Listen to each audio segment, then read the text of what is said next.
Shavua Tov and Shalom. Welcome to the Israel Brief, brought to you by Lay of the Land.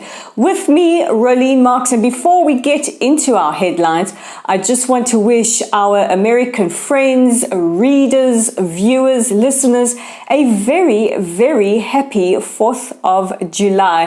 Happy Independence Day, United States. And we in Israel treasure our undivided bond that exists between our two countries, our strong and unwavering commitment to each other and to each other's security. So we hope that all of you who are watching this in the United States are having a wonderful 4th of July. But let's take a look at those top stories, and we begin with Prime Minister Yair Lapid's first speech as Prime Minister. Now, as many of you know from last week's broadcast, the handover from former Prime Minister Bennett to now interim Prime Minister Lapid took place at the end of last week. After Shabbat ended on Saturday night, the Prime Minister addressed the Israeli public. And some of the key points of his speech were as follows. He noted that Israel is bigger than all of us. It's bigger than divisions. It's bigger than politics. And he stressed the importance of unity. He also said that disagreements aren't a bad thing, as long as they don't undermine democracy. One of the key achievements of this coalition government has been the ability to bring together divergent political parties with different ideologies who may disagree many times. However, the common goal is the safety, the security, and the advancement of the state of Israel. He also lauded the Abraham Accords, speaking about the transformation of the Middle East, and hopefully that more countries are on the horizon. He also stressed that entities like Gaza, like Hezbollah, like Iran must not test Israel, because we will deal with any threats to our security with a firm hand. He also spoke about the importance of Israel being able to defend herself by herself, which is a very, very important ethos in the security of the country, especially as we face down regional threats. He also appealed to the public to not let political or partisan divisions filter from the government into the everyday public. And some took this as perhaps a veiled jab at former Prime Minister and now major political rival Benjamin Netanyahu.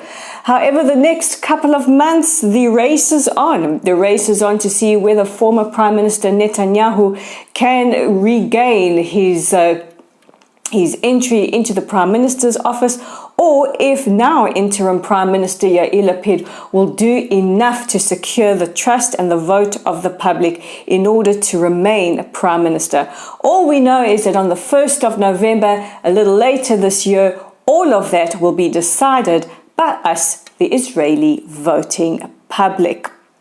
In other news, we have been following over the last now nearly 2 months the death of Al Jazeera journalist Shireen Abu Akle. Well, over the weekend, it was announced that the Palestinians would hand over the bullet that is reported to be the fatal bullet to U.S. authorities. Now, earlier today, an examination was concluded at the U.S. Embassy in Jerusalem. The bullet was then reportedly handed back to Palestinian authorities. At least that's what Al Jazeera is reporting. However, yesterday an IDF spokesperson reported that the bullet would be given to Israel and there would be an American presence at the examination. The key to determining who was responsible for the fatal shooting of Abu Akle can only be done through a ballistics investigation of the fatal bullet. As yet, we don't know who is responsible, despite claims by the New York Times, CNN, and various others that it was definitely Israel. I just want to make something very, very clear. The IDF operate by a philosophy known as Pikuach HaNefesh, or the purity of arms, and that is to keep non-combatants as safe as possible. And there is no way that a journalist would be directly targeted by any of the IDF soldiers. If the examination finds that an IDF soldier is responsible, the IDF will take the appropriate action. However, we don't know the results yet, and no word yet when those results will be released. What we do know is that there was an American presence, there was an Israeli presence at this examination. We don't know who led the examination, and we hope that this information and its relevant conclusions will be made public in the apparent future. Over the last year, we have spoken about tensions growing between Poland and the State of Israel. Well, earlier today, President Herzog spoke with Polish President Andrzej Duda. In the conversation, the two leaders agreed to resume strong and normal ties, stressing that in the future, any issues should be sorted out through open dialogue. The Polish president said that he was resent his envoy, the Polish ambassador to Israel, and he will be presenting his credentials in the next couple of days to President Herzog. Relations between the two countries deteriorated after a law was passed last year in the Polish parliament that prohibited the heirs or the descendants of Holocaust victims and survivors from being able to claim restitution, a decision that Foreign Minister Yair Lapid at the time deemed immoral and anti-Semitic. And our last story celebrates and remembers a seminal moment in Israeli and in fact global military history. Today and last night marks 46 years since Operation Thunderbolt, or Operation Yonatan, as it was to be called posthumously. What am I talking about, you ask? Well, let me tell you. Many of you know it as Operation Entebbe or the raid on Entebbe. Movies have been made about this extraordinary act of military daring. So let's take a look at what happened some 46 years ago. An Air France flight was hijacked and diverted first to Libya to refuel and then on to Uganda, where pro-Palestinian terrorists, many of them whom were German, held 100 hostages, Jewish and Israeli, as well as some members of the crew and the captain of the Air France flight hostage in Entebbe. What was particularly traumatic for the hostages is that the non-Jewish hostages were set free, and only the Jewish hostages, many of whom were Holocaust survivors, were held captive. Israel, in response, launched a daring military campaign under covert circumstances to fly into Uganda, into Entebbe. The details are, they're on the net, they're in movies for all of you to see, but I'm going to cut a very long story short. And Israeli commanders were able to release the hostages safely.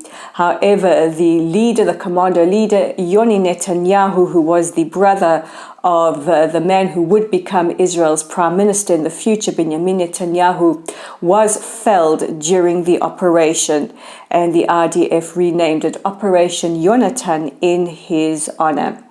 This is one of the most daring and intrepid military or commando missions in the history of the global military. And it also reiterated to Jews around the world that wherever Jews are in danger, the State of Israel will do everything in our power to ensure their safety. It also put Israel's military might and Israel's military capability firmly at the forefront of the global consciousness. And there's something that has not been replicated to this day and that we are still extremely proud of. So I urge you all to take a few minutes, maybe Google, maybe visit our Facebook page. We have a video up there, and check out Operation Yonatan. So this brings me to the end of today's broadcast. Don't forget to check out our website at www.layoftheland.online. If you fancy yourself a Lay of the Land writer, please be in contact with us either through our Facebook page or through our website. Our Facebook page is at Lottel Site. Give us a like, give us a follow. Don't forget to check out Operation Thunderbolt or Operation Jonathan. All the details are there in a short YouTube clip. Our YouTube channel is at The Israel Brief. If you're watching this and you haven't subscribed, please consider doing so by hitting the red subscribe button and invite your friends to as well. Our Twitter page is at Lay of the Land 5. Follow us there, interact with us there as well. So all that remains today from a sweltering Modi'in is for me to wish you all a wonderful rest of your day. To our American viewers and listeners, please enjoy the rest of your Independence Day. And don't forget to join me again tomorrow as I bring you those top stories from Israel.